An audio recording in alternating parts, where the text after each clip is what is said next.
All right, thank you so much all for joining in this session. I'm not going to wait further for the students who have not joined yet. Uh, they can join afterwards as well. So this topic is going to be the last topic of teaching aptitude, because we have already gone through from number of concepts, right? Like methods of teaching, then there were approaches, then there was education system, then we did about the online teaching systems as well, and finally yesterday we did choice based credit system as well. Okay, so that was CBCS system, and I told you that its elements are necessary, and now only few items are left. Like first of all, we have to understand about uh, the grading system. I told you about CGPA and SGPA.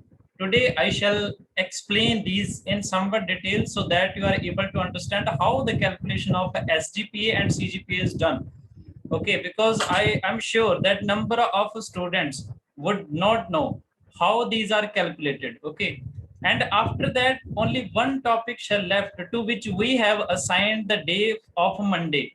Okay, but we shall try our best to complete this by today itself, because the calculation part of CGPA and SGPA is not that much long. So this is why we shall take that topic today as well. Okay, so that you shall have at least 3 days with you to revise all the data given by us for teaching aptitude. And from today onwards, the Tuesday onwards, the subject of research aptitude shall start for paper 1. So now I'm just going to share the screen, and I'm going to show you each and everything I have to present you in this lecture. So before moving further, as usual, the convention is there. I have to ask you, is my voice clearly audible to you? Can you all hear me? I need some confirmations. At least 4 or 5 confirmations should be there. Can you all hear me? Okay, thank you so much. I have got the confirmation. So I am just going to open the slides which we have presented for showing you about today's lecture. So just let me share everything. So this is the thing I have to show you. Okay, first of all, we shall talk about evaluation in choice-based credit system. I think you would have already understood the concept and subject matter of the systems. This is CBCS system, in which I taught you that you have option to choose your desired subject and your desired course.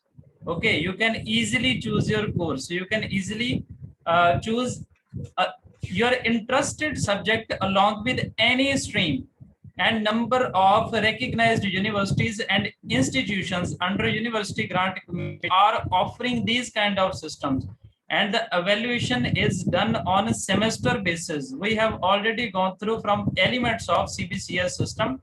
The final items were, I told you that the credits are calculated and your evaluation, and the final result is presented not in marks but in grades. Okay, in points. How these are calculated, this is going to be today's topic. First of all, we shall talk about SGPA, then we shall talk about CGPA. Okay, after calculation part, I shall explain you about the innovations in evaluation system, and this is the last part of our syllabus, and with this we shall be finishing our teaching aptitude subject. So now I move further. This is about the computation of SGPA and CGPA. First of all, the students who don't know about this, I would like to tell, this is a semester grade point average. Okay, you would have seen your final certificates, DMC. Okay, you would have seen your final certificate in which marks are written, like whatever the marks you have got in English, then in Hindi, or in other subjects like finance, like economics. Okay, like this. And here are written out of 100 or 50, and here are written how many marks you have got, like you have got 60 marks or 70 marks or 85 marks or 55 marks. These are written here. But in case of points system, there is SGPA and CGPA. Points are assigned. Like 6 points or 7 credits or 0.5 credits or 5.5 credits. In this way, the credits are assigned for the different subjects. Okay. So there are two ways to show the points. The first is semester grade point system, which is calculated semester wise. Suppose there are 4 semesters, semester 1, then semester 2, then semester 3, then semester 4. In a specific course, suppose there are 4 semesters. And if we are evaluating the grades for individual semesters, then these will be known as SGPA. That stands for semester grade point average. And if I told you yesterday that the cumulative assessment is also done. Cumulative means assessment in combination. If we are making cumulative result of all the semesters, that will be known as CGPA. That stands for cumulative grade point average. Now we shall talk about how to calculate these two things. Okay. This is a simple table we have presented here. Okay. So there are courses. Okay. Courses can stand for a single subject as well. Okay. These can represent single subject as well. Credits are assigned to you. Okay. Credits. Suppose this course has in total 4 credits and student has got only 3 credits. So in this way, 4 credits for second subject, 3 credits for third subject, 3 for fourth subject. In this way, the credits are assigned. After assignment, grade points are also assigned on the basis of grade letters. Grades I have already taught you in yesterday's lecture. If you have gone through from the recorded version as well, you would be able to understand it better now. So grade points are also assigned. Okay, then multiplication is done for credit and grade points. Okay, credit and grade points for individual subject. Like 3 is multiplied by 8, calculation is done as 24. Okay, in this way, 4 multiplied by 7, this is the 4 stands for credit point and 7 stands for grade point. Same way, 3 stands for credit point and 6 stands for grade point. In the same way, 3 stands for credit point, 10 stands for grade point for individual subjects. Okay. And when these are multiplied, we can get cumulative credit points. In this way, cumulative credit points are arrived at. And after arriving at, we have to make total of all the credit points. Okay. And when you have made the total, you have to divide this by total credits. Total credits on, not grade points, but total credits on. Okay. So this is said, it is the ratio of sum of product of a number of credits with grade points, which a student scored with sum of number of credits of all the courses which a student has undergone. So 130 was the total, 130 was there, and you have to divide this by total grade points. And after dividing, that CI stands for total credit points. Okay. When you divide it, you get your SGPA. And this SGPA is 6.5 for a student having performance as per this table. So this is how I have taught you. First, you have to make multiplication of credits per semester multiplied by grade points. And after making multiplication, you have to sum for all the figures. That will be 130 or anything it can be as per circumstances. And after making sum, you have to divide this by total credits. And when you divide, you shall get your SGPA. This is how this is calculated. Okay. So now we have to move further for the calculation of CGPA, that is cumulative grade point average. So this is how this is calculated. As I have told you that this is based on all the semesters, all semesters. This is based on all semesters. This is just an average of credits, average of whatever the marks have you got. Okay, how to calculate this is very simple. Suppose in semester 1 you got 20 credits. 20 credits were in total there, and you got this much SGPA. In semester 2, total were 22 credits and you got this SGPA. And in semester 3, there were 25 credits, but you got 5.6 SGPA. In fourth semester, these many credits were there, you got 6 SGPA. What you have to do, you have to multiply these with each other. You have to multiply semester first credit with semester first SGPA. Same way you have to multiply semester second credit with semester second SGPA. In this way it has been done. This is semester first credit, semester first SGPA. Then semester second credit, semester second SGPA. Semester third credit, semester third SGPA. In the same way you have to do for all the semesters, and you have to sum the balancing figures. And when you sum these all, you have to divide this by total of credits for all the semesters.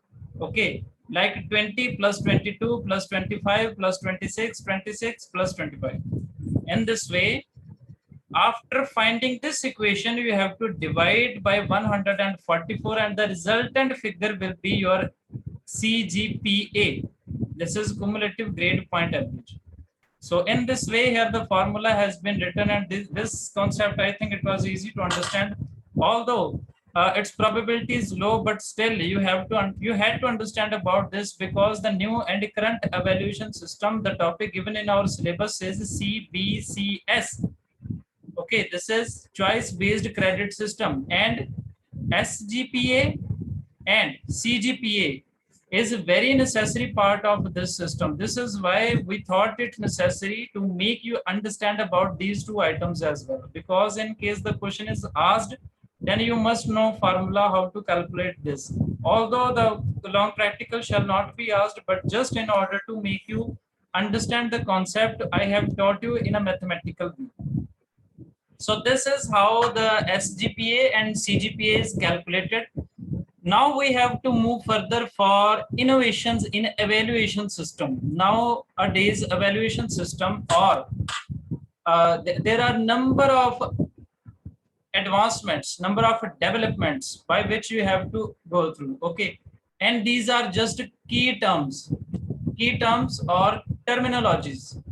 New terminologies nowadays are there, which are making a revolution in not only the education but evaluation system as well. Okay, so these terminologies you have to understand, and this topic is very easy, I think, because nowadays evaluation system is being done online. Okay, nowadays it's online. You would have heard nowadays that almost all the universities in India are taking online examination, in which the students, by sitting in their colleges and or at their homes as well, they can appear in the examination, and they have to make the PDF of whatever the answer sheet they have written it, and after that they have to email it to the concerned person. Okay, this system is there, and nowadays evaluation is also being done online, because number of universities are conducting not only this kind of examination, but the examinations which are having the questions on MCQs based. These are multiple choice based questions. Okay, and the evaluation of all the students are being online, and the result is also being declared online. So these are the things which are new and burning in the education and evaluation system. Okay, so this is very easy to go through and understand, but the only things new are some terminology which are nowadays being used by students for making their learning and education better. Now I would like to explain you this. Traditionally, many teachers have evaluated their students' knowledge by giving examination and papers, often only at the end of the quarter. Traditionally, it was done. But now, as a result, what happened? The professors lecturing to a large introductory class might not recognize until final exams are finished that students are consistently confused the essential and closely related ideas. This is just saying you that before the online system, before the innovation of the online system, usually the exams were held physically, and these were held in the middle and the final of the year or in March end. Okay, and at that time the teacher never got to know who is performing, who which of the student is performing much better in comparison with other students, and whatever the ideas are there in the mind of a single and individual students, teacher never got to know. This was the drawback of a historical system. Okay, but nowadays there are number of innovations and advancements in the evaluation and education systems which make it possible for professors to know which student is doing well, because the new system is very speedy. Okay, and evaluation can be done in a very fast manner, so that easily the results can be obtained. So now there are some terminologies regarding new evaluation or the new education system. Okay, so there are concept maps nowadays. Concept maps. Okay, what are these? This is very easy. This is a visual representation of a connection between concepts and concepts that students have learned. Okay. Nowadays, the visual representation is done. Like nowadays, the teaching is being conducted using the projectors and PowerPoints. Okay. So what students have learned, this is shown them in a wide screen. Okay, its visual representation is done, and the teacher asks in the classroom that what does this specific picture belongs to. He can ask this question, like if I'm going to show you a map of any area, and if I show you, then I can ask you that to which state of India this specific map belongs to. I can ask you this question. In this way, the teacher can make the evaluation. So these are known as concept maps. Okay. For example, the instructor can post an incomplete concept map where students are asked to fill in the blanks to build a complete map. So in this way, nowadays, teaching and evaluation is being done. These are known as concept map. They provide a visual representation of connections between concepts that students have learned. Very simple to understand. The second terminology is concept test. Okay, concept tests are not names of this. Like we conducted tests on daily basis. We give you in total 45 questions, 5 for daily test series, for which the explanation videos are there on daily basis, and 20 for paper 2 and 20 for paper 1. That can be accessed simply by signing up and requesting us to change your plan from basic to advanced. Okay, so concept tests are what? These are multiple choice question designed to test understanding of a single concept. Okay, so a single concept can be there, like we post a question from speed, time and distance, then from number series, then from average, then from sometime home science, then sometime from commerce or education, these things. So concept tests are tests in which multiple choice questions are asked for knowing the understanding of single concept. The third are e-portfolios. So nowadays e-portfolios are there. What are these? These are electronic portfolios. Okay, these are only electronic online space given to students.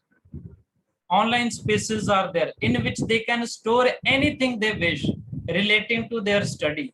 Okay, so our platform is also for you. From your perspective, this is a kind of e-portfolio, because this is containing all the things required: notes, test series, previous papers, and any knowledge relating to NET JRF examination. Everything is available at one place. Everything is stored there. Okay, everything is stored there.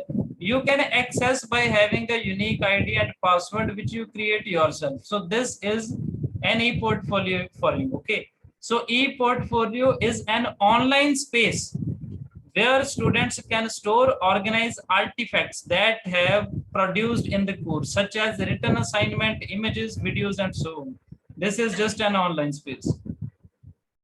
Then next are there, these are podcasts and vlogs.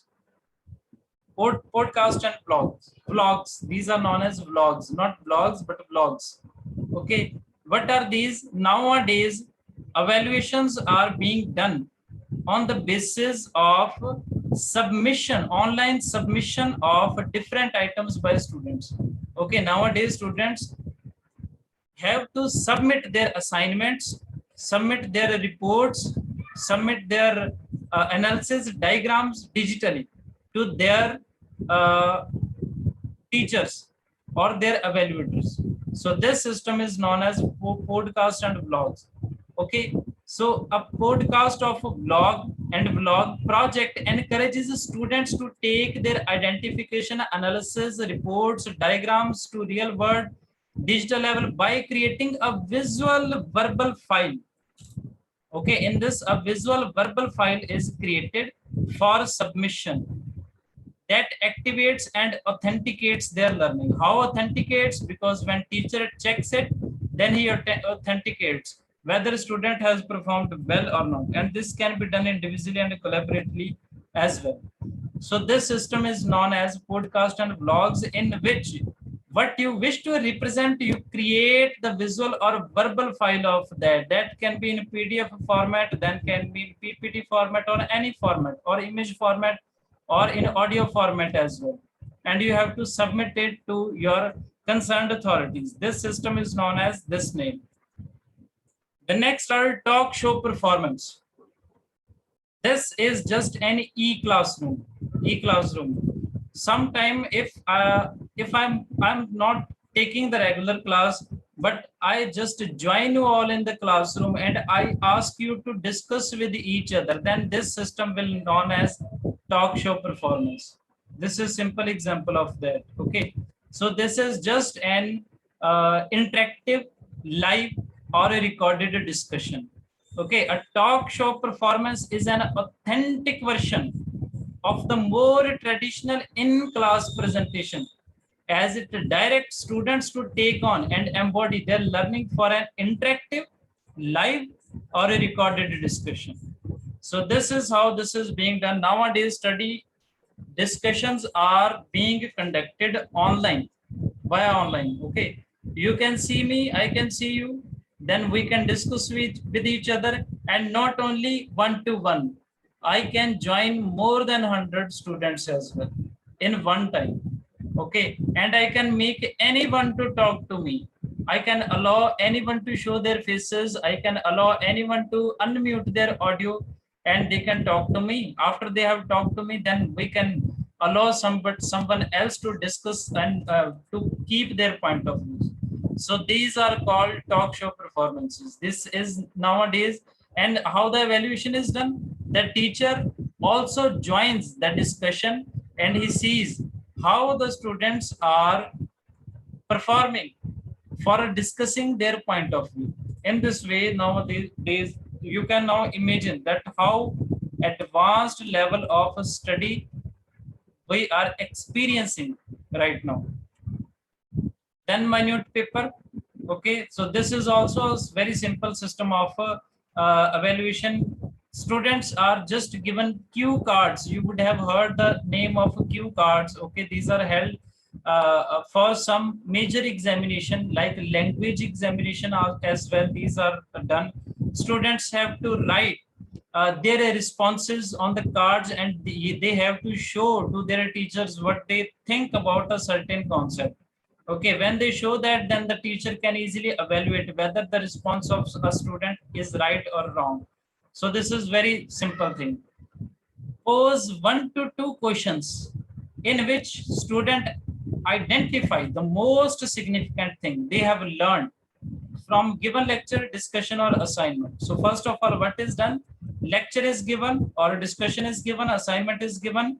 Then the teacher asks at least 1 to 2 questions to the students, and then give students 1 or 2 minutes, okay, to write a response on an index card or paper.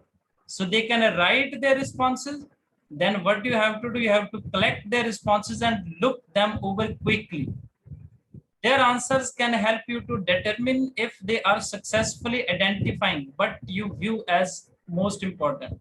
That means you can easily identify whether a student has given right response or not. Okay, so this is the terminology for this specific area.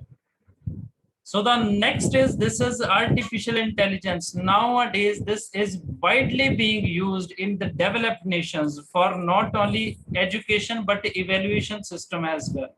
Okay.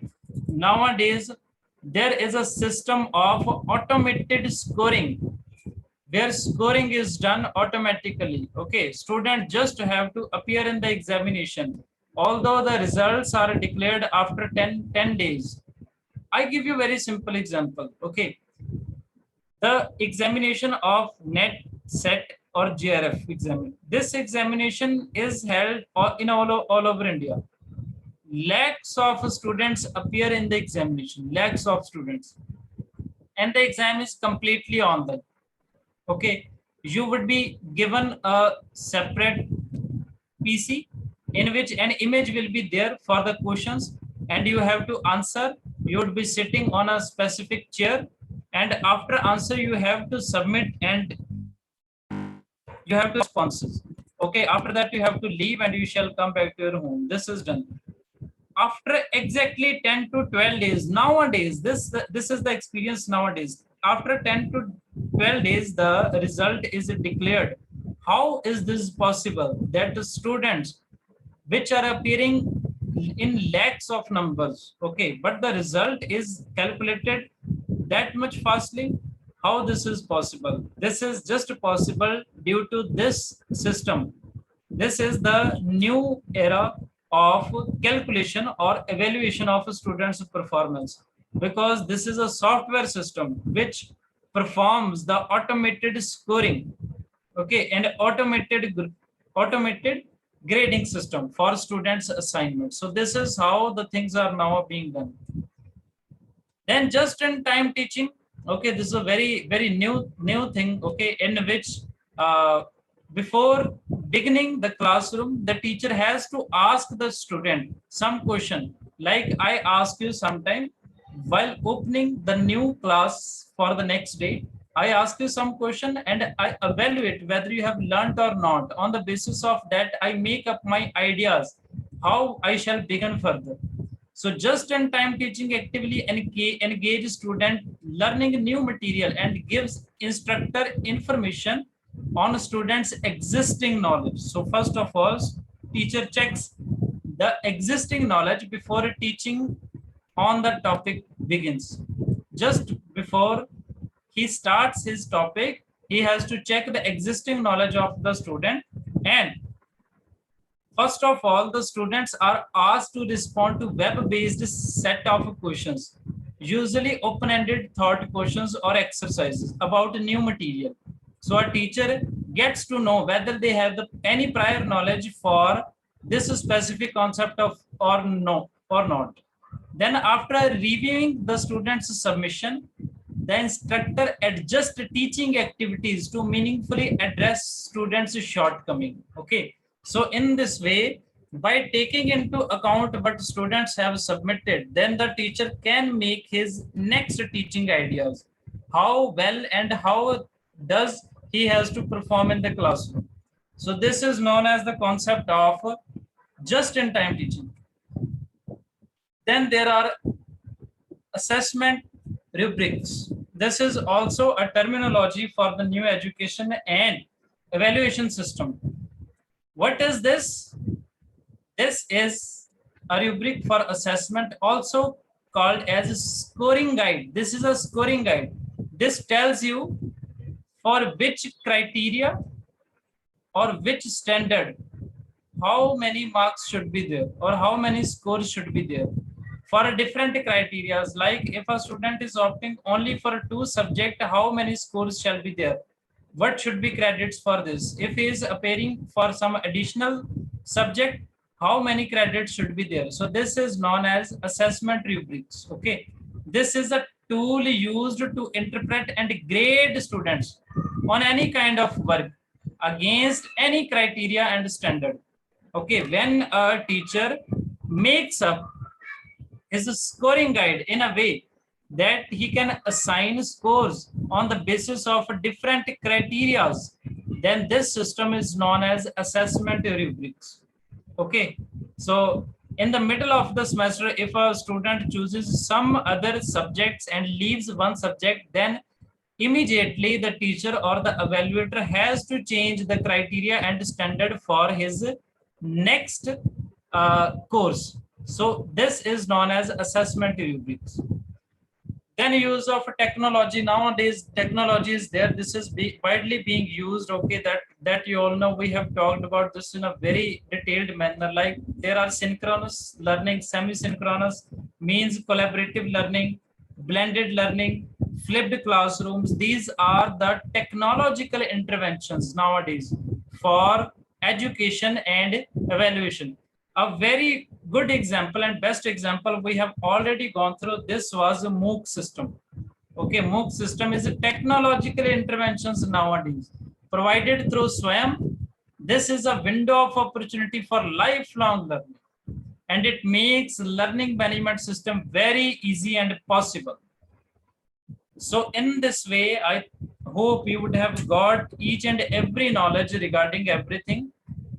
The final thing I would like to share with you is all that nowadays, now we have completed our module of teaching aptitude.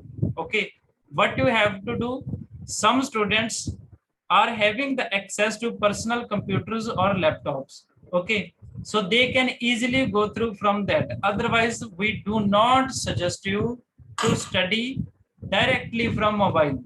Okay, what you have to do, the notes for teaching aptitude are not longer than 150 pages. You have to take printouts of that, but you don't have to take the printouts of MCQs and the previous papers. Okay, the only reason is this, that exam is going to be held online only.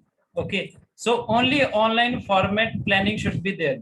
So 3 days are there. I can take your test or I can see your performance when you submit your test series and previous papers. So you shall get 10 test series for paper 1 for a teaching aptitude, in which there will be more than 200 questions. I think 200 questions are there. You have to appear in that for these 3 days, and you have to be regular for all the video lectures and recorded lectures we have already delivered to you for teaching aptitude. For 3 days, this is your homework, and you have to go through. We can take test of each, even individually, or we can call your, we can see your performance, how you are going and what you are doing. So this was all about that. Next lecture for the paper first syllabus shall be taken on Tuesday, and that shall be the video lecture for research aptitude.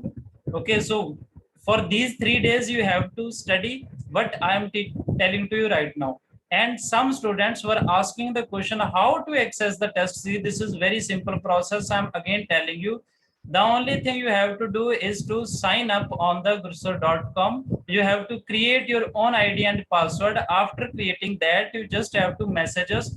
You shall be seeing that you are enrolled in the basic course, in which you are eligible for only 5 tests for paper 1, 5 for paper 2, and only 2 previous papers. You just have to request us. You just have to message me personally. What I shall do, I shall change your plan from basic to advanced. Then you shall be able to see all the 100 test series for paper 1 and paper 2 as well.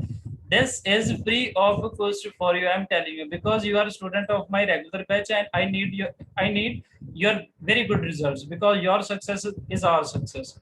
So this is all about from my side. The next lecture for paper second shall be taken at 7 past 20 p.m. Thank you so much for joining me. This is Gurpal Singh from Gursur Education.